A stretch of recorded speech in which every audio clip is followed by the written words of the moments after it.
Lajnah Tahqiq Hadis. Untuk jadi rujukan hadis-hadis sahih. Itu satu usaha yang sangat baguslah, kerana isu hadis palsu yang banyak digunakan ni adalah isu lama, isu semenjak daripada selepas kematian Nabi sallallahu alaihi wasallam.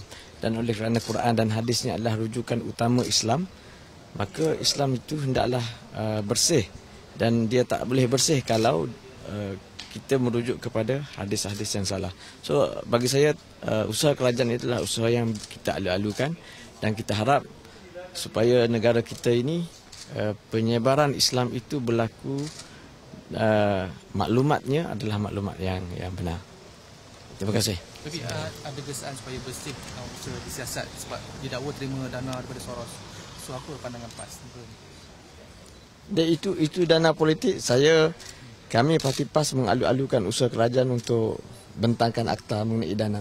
So dia termasuk dalam isu itulah.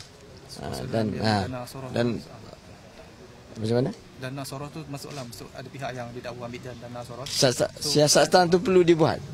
Yang penting kita nak politik negara kita ni bersih daripada isu campur tangan negara luar, itu yang pertama. Maknanya Parti PAS tegas bahawa politik negara kita hendak diselesaikan oleh rakyat negara, dan tak boleh kita menggunakan campur tangan asing. Sama ada oleh pihak kerajaan sendiri, yang kita sendiri pun rasa sanksi dengan cerita 2.6 bilion. Itu pun dana luar yang disebut, itu pun digunakan untuk pihak kerajaan untuk tujuan politik.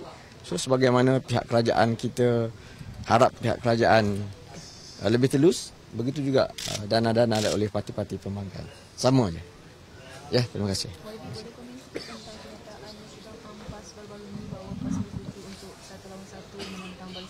Itulah yang terbaik. Cumanya bagaimana nak pastikan satu lawan satu di antara pembangkang dan kerajaan itu dalam proses perbincangan. Ya, terima kasih. Kenyataan Musyidu Am pun pada asasnya begitu. PAS setuju bahawa pertandingan satu lawan satu penjuri itu adalah yang terbaik untuk itu masih dalam proses perbincangan. Saya tak boleh nak jawablah, bukan saya. Ya, terima kasih.